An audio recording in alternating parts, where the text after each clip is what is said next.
Opa, pessoal, começando mais um vídeo aqui. O governo evitou uma derrota importante do Congresso, adiando a votação da pauta bomba. Mas afinal, o que aconteceu e por que isso está dando tanto o que falar? Já deixa seu like, se inscreve no canal, comenta a sua opinião aqui embaixo e bora pro vídeo. Sob pressão, o presidente do Senado, Davi Alcolumbre, recuou e não vai mais colocar em votação hoje, ou seja, essa é uma notícia que trata de um espaço-tempo no por hora, o projeto que cria aposentadoria especial para agentes de saúde de combate às endemias. Essa é considerada uma pauta bomba, não pelo mérito, mas pelo impacto que ela causa nos gastos públicos. E o governo, claro, tem um problema, porque nos seus cálculos faz o cálculo desse impacto, 30 bilhões de reais em 10 anos para os cofres públicos, e o Estado brasileiro, infelizmente, não tem condição de arcar. Mais cedo, a nova líder do governo no Senado, Tereza Leitão, se reuniu com Davi Alcolumbre para tentar travar essa votação. Pelo menos ganhar tempo ela conseguiu. Vamos saber se Davi Alcolumbre tem intenção de manter isso na pauta ou se tem uma estratégia de ir deixando até que não se fale mais nela. Quem vai responder essa pergunta é Elisa Claveri. Muito bem-vinda. Oi, Natuza, muito boa noite para você, boa noite também a todos que nos assistem. É isso, o governo conseguiu mais tempo. Foi exatamente esse o pedido de Tereza Leitão hoje mais cedo, diante da impossibilidade dessa PEC ser retirada de pauta. A nova líder do governo no Senado tentou articular justamente isso, que Davi Alcolumbre respeitasse o regimento do Senado, que diz que uma PEC precisa passar por 5 sessões de discussão no plenário. Vale dizer que muitas vezes esse regimento do Senado não é respeitado, digamos assim, porque os senadores aprovam um requerimento de calendário especial. Então, se Davi Alcolumbre quisesse, ele poderia sim votar essa PEC no dia de hoje. Ele acabou cedendo a esse pedido feito pelo governo, expectativa do governo. Mas eu conversei com alguns líderes agora há pouco, nesse meio tempo em que Davi Alcolumbre acabou de decidir isso, e também com pessoas próximas de Davi Alcolumbre, que não necessariamente leem essa decisão de Davi Alcolumbre como uma sinalização do governo, por 2 pontos. Natuza, você falou, é uma decisão de hoje, mas essas 5 sessões plenárias, se tudo correr como o calendário está previsto, a votação pode acontecer já na próxima semana, então o impacto fiscal para o governo vai dar no mesmo. E um segundo ponto importante, são muitos os senadores governistas que querem a votação dessa proposta. Davi Alcolumbre deixou claro isso no seu discurso, disse que ele tem nas mãos um requerimento de quase 70 senadores pedindo essa votação, e aí eu faço um parênteses para dizer que essa votação é uma votação importante em um calendário eleitoral. Conversava agora há pouco com um importante líder do Centrão e ele disse que em todo lugar que ele vai, ele vê ali agentes comunitários pedindo para que essa PEC seja votada. Os agentes comunitários de saúde que têm uma capilaridade muito grande nas bases. Então, os senadores ficam preocupados com qual vai ser a resposta dessa não votação dessa PEC que eles são tão pressionados a votar. Então, segundo um senador com quem eu conversei, Davi Alcolumbre acaba dizendo ali em público que é um pedido do governo para segurar essa pauta, que é uma pauta popular no fim das contas. Davi Alcolumbre fez um discurso antes de dar essa decisão, ele falou que desde a semana passada está sendo tratado como o homem da pauta bomba, mas falou que essa proposta já passou na Câmara dos Deputados, que tramita no Congresso Nacional há 6 anos e falou que está sendo pressionado por muitos senadores, que muitos senadores querem a votação desse texto lá no Senado Federal. Inclusive, na sequência, o senador Irajá, que é o relator desse texto, ele falou também, fez uma fala dizendo que não via sentido em aguardar, em protelar a votação dessa PEC. Vale dizer, uma PEC que tem um impacto de 3 bilhões de reais ao ano. Mas essa decisão, como você falou, Natuza, vem na sequência de um encontro que Davi Alcolumbre teve com a senadora Tereza Leitão, a nova líder do governo no Senado. Só para a gente voltar no tempo e lembrar, ela assumiu no lugar de Jacques Wagner na semana passada. Jacques Wagner, que deixou a liderança do governo no Senado porque seu nome foi vinculado ao caso do Banco Master, aconteceu uma operação relacionada a Jacques Wagner, ele precisou sair, então Tereza Leitão se reuniu com Davi Alcolumbre e também o ministro das Relações Institucionais, José Guimarães, estava nessa reunião. Como eu falei, o governo fez um apelo para pelo menos segurar essa proposta. Por que essa proposta tem um valor tão bilionário? Amplia a aposentadoria de agentes comunitários de saúde, não apenas reduzindo a idade mínima, passa a ser 57 anos para mulher, 60 anos para homem, só para a gente lembrar, hoje são 62 anos e 65 anos, então reduz isso e traz um outro ponto importante, que é paridade e integralidade. O que significa isso? Aposentadoria integral e também todos os reajustes são feitos de acordo com os servidores que estão na ativa. Técnicos com quem eu conversei aqui no Congresso Nacional, eles estão muito preocupados com essa proposta porque eles falam ainda que pode haver um efeito cascata. O que significa isso? Outras categorias pedindo também uma aposentadoria especial, tentando também aprovar as suas aposentadorias especiais, tentando fazer esse lobby com os senadores. Então, esse efeito cascata também preocupa muito os técnicos aqui do Congresso Nacional. Essa não é a primeira pauta-bomba que Davi Alcolumbre coloca em votação. Há algumas semanas, poucos dias, ele votou também aquele projeto das dívidas rurais, ampliando muito o texto que tinha sido aprovado aqui pela Câmara dos Deputados, trazendo um impacto de 140 bilhões de reais em 13 anos, segundo o Ministério da Fazenda. Portanto, o que a gente vê, apesar dessas reclamações de Davi Alcolumbre, dizendo que ele tem sido visto como o homem da pauta-bomba, de fato, algumas propostas que foram aprovadas pelo Senado Federal preocupam e muito o Ministério da Fazenda. Natuza. Obrigada, Elisa. Bom, gente, essa não é a única pauta-bomba que preocupa o governo por pressionar justamente o orçamento. A gente fez um levantamento, a gente reproduziu, melhor dizendo, um levantamento que foi feito pelos Ministérios da Fazenda e do Planejamento e mostra o tamanho da encrenca dos 9 projetos que estão em tramitação no Congresso Nacional e que podem gerar um prejuízo de 111 bilhões de reais por ano nas contas públicas. Só para te dar uma ideia de comparação. Sabe quanto o governo tem para investir em tudo por ano, neste ano de 2026? 85 bilhões de reais. É muito pouco e isso é para pagar despesa de água, luz, telefone do governo, mas não só. Colocar dinheiro em obra pública, colocar dinheiro em fiscalização ambiental, colocar dinheiro para compra de equipamento de hospital. Tudo tem que caber nesses 85 bilhões de reais. E o conjunto dessas pautas bomba vai render com uma carreira ou algumas carreiras ou no que elas beneficiam, um total que o Estado não tem nem em sonho condição de pagar. E aqui a gente vai relatar, vai listar que casos são esses e o que aconteceria na possibilidade de aprovação no Congresso com a sanção presidencial. Vou te pedir para vir aqui comigo para a gente ir juntos. O primeiro projeto, ele prevê a renegociação de dívidas de produtores rurais. Já foi aprovado no Senado, retornou à Câmara e o impacto estimado é de 140 bilhões de reais em 13 anos. Mas não só. Tem um novo piso salarial para médicos e dentistas. Também já passou pelo Senado, seguirá para análise da Câmara e o impacto é de 8,4 bilhões de reais por ano. A aposentadoria especial que a gente acabou de falar e que já passou pela Câmara e agora tramita no Senado.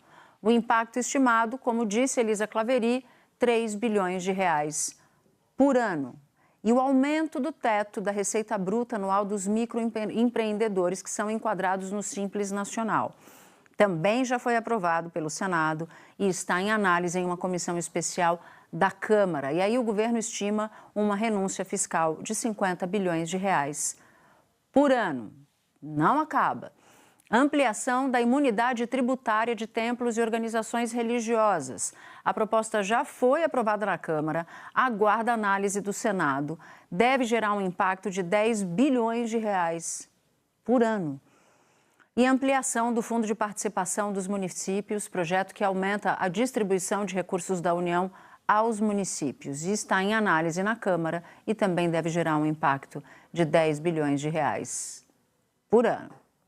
E aí a gente pode comparar tudo isso aqui com o orçamento da sua casa, da nossa casa. Tudo que você tem que pagar todo mês, água, luz, conta de telefone, a gente chama de despesa obrigatória. Você não pode deixar de pagar. Se você deixar de pagar o aluguel, você não tem onde morar. Se você deixar de pagar a luz, não tem iluminação. Se deixar de pagar o telefone, você deixa de falar com as pessoas, deixa de trabalhar, porque muitas vezes é um instrumento de trabalho, na maioria das vezes. Isso é o que o governo tem de despesa obrigatória, que é autona, muito alta. E exatamente porque essa despesa obrigatória é autona, que o governo fica com um pedacinho desse tamanho para investir em tudo, inclusive pagar as suas próprias contas de telefone. Essas são as chamadas despesas discricionárias. O governo pode não pagar, pode não ter esse gasto, se o Congresso abocanhar tudo. Só que aí o Brasil para, não tem investimento novo, rodovia, ponte cai e por aí vai. Dá para entender o tamanho desse problemão? É isso que a gente vai trazer aqui nessa discussão que começa a partir de agora. Joel Pinheiro está aqui comigo, meu querido Joel, muito bem-vindo, meu querido Gabeira também.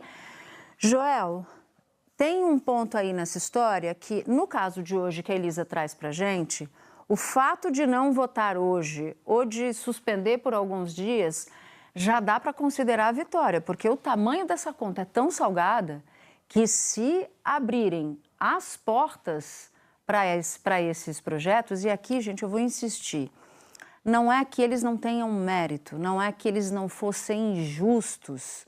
Tem muita gente, imagina, profissional de saúde na época da pandemia, nos salvou, foram verdadeiros heróis.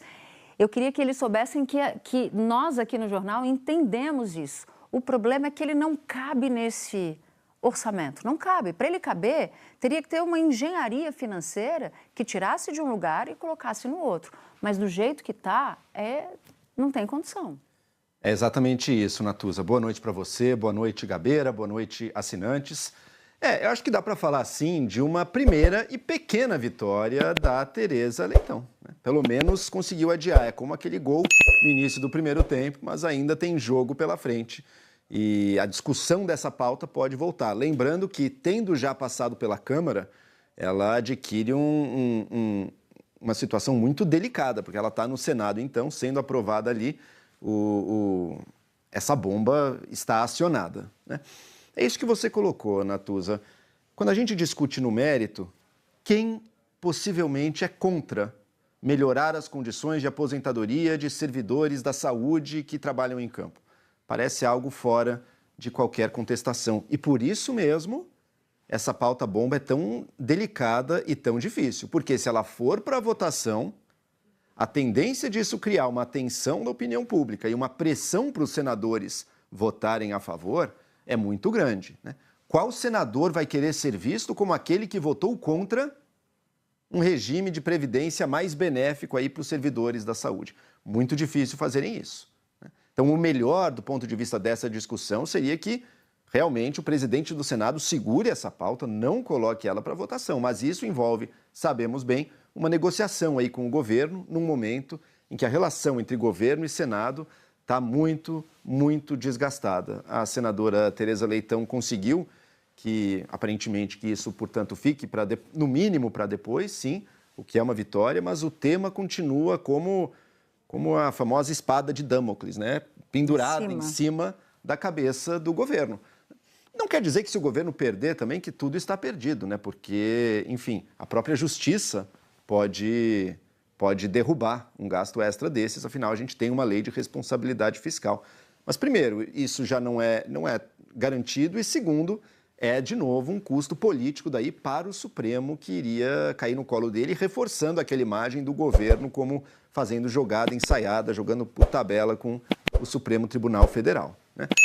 Do ponto de vista dos senadores, me parece um ato de enorme irresponsabilidade, porque eles sabem que não tem de onde vir facilmente esses 3 bilhões por ano, e segundo, como foi apontado na reportagem, não serão 3 bilhões por ano. Onde já se viu que uma categoria sozinha tem direito a um regime de aposentadoria que todas as outras não têm.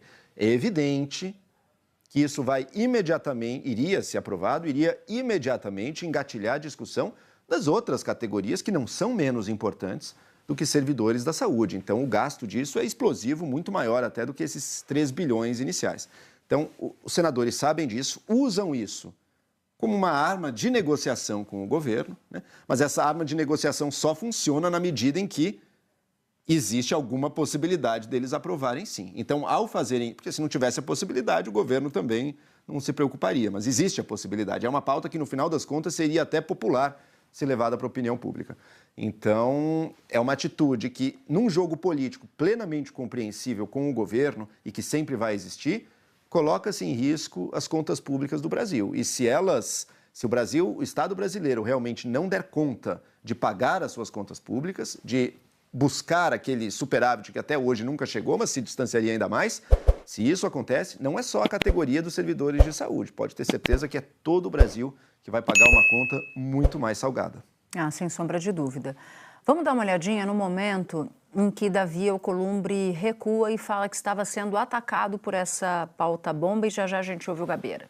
Desde sexta para cá, eu acho que já teve mais de 50 matérias dizendo que o presidente do Senado Federal é o homem da pauta-bomba. Que o presidente do Senado Federal colocou uma PEC na pauta que vai dar uma dívida de quase 2 bilhões e 500 milhões de reais por ano pelos próximos 10 anos.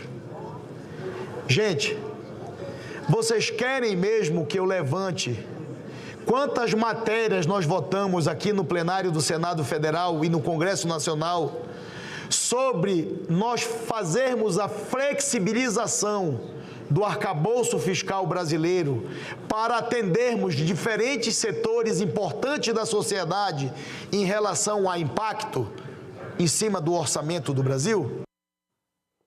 Gabeira, quero te ouvir. Em primeiro lugar, para notar algo que já tem me martelado o juízo. Davi Alcolumbre está muito habituado a falar na terceira pessoa. Queria entender o que isso significa, Gabeira, da pessoa falar de si mesmo na terceira pessoa, como se ele não estivesse ali. Em segundo lugar, que Davi Alcolumbre está incomodado com as reportagens que apontavam o óbvio, que é o que a gente está apontando aqui. Quebra o Brasil. Então, se a intenção for quebrar o Brasil e a opinião pública não apontar para esse risco enorme, a gente não está fazendo o nosso trabalho. Então, eu queria te ouvir sobre o recado do Davi Alcolumbre. Se você der um pitaquinho sobre quem fala na terceira pessoa, eu gostaria muito. Olha, boa noite, Natuza, boa noite, Joel. Quem fala na terceira pessoa tem uma perspectiva imperial, né? Ele fala sobre alguém muito importante. Eu acho que o argumento dele não é totalmente fora de propósito. Existem muitas decisões que acabam repercutindo no orçamento. E eu vejo essas demandas, como vocês já ressaltaram, essas demandas como demandas difíceis de você dizer que elas não sejam justas. São demandas que as pessoas têm de melhoria, por exemplo, trabalhadores em saúde, de terem um sistema de aposentadoria especial. Existem demandas, por exemplo, que me parecem muito claramente descartáveis, como, por exemplo, a ampliação de isenção de imposto para igrejas, na minha opinião pessoal, não é talvez. Mas o que me faz pensar a respeito dessa pauta-bomba, desse momento, não é só o fato de que o orçamento está ameaçado, de que as nossas contas estão ameaçadas, é o fato de que muitas categorias não entendem por que outras categorias são contempladas. Por exemplo, um funcionário de saúde que, nessas circunstâncias, ele não entende por que há penduricalhos na justiça. Então, ele se acha injustiçado, não é? Ele se acha, de uma certa maneira, vivendo em desequilíbrio em relação a outros setores. Eu penso que essa situação terá que ser resolvida de uma forma mais profunda no ano que vem. O ano que vem talvez seja um ano em que a gente descubra que acabou um pouco o recurso de aumentar imposto e que, para fazer o país andar, necessariamente vamos ter que pensar em racionalizar os nossos gastos. E acho que isso vai ser um momento muito decisivo para o Brasil. Racionalizar os gastos, transformar os gastos orçamentários em algo muito bem pensado. E, para isso, há problemas que nós temos pela frente agora muito difíceis. Por exemplo, o Congresso abocanha uma grande parte do orçamento. Então, isso é um problema. Não resolvemos ainda a questão dos penduricalhos na Justiça. Não fizemos nenhum projeto realmente sério de economizar e enxugar os gastos de governo. Então, eu acho que isso aí, essa bomba pode ser postergada, mas os problemas todos vão continuar existindo e vão explodir o ano que vem. O ano que vem vai ser preciso uma decisão mais estrutural, uma decisão mais séria sobre essa questão. Agora eu quero saber a sua opinião. Você acha que esse adiamento dessa pauta foi a decisão certa ou o Congresso deveria ter votado mesmo? Deixa a sua opinião aqui nos comentários. Se você gostou do vídeo, do vídeo, deixe seu like, se inscreve no canal para não perder as próximas notícias, compartilhe esse vídeo. Muito obrigado por assistir. Até a próxima.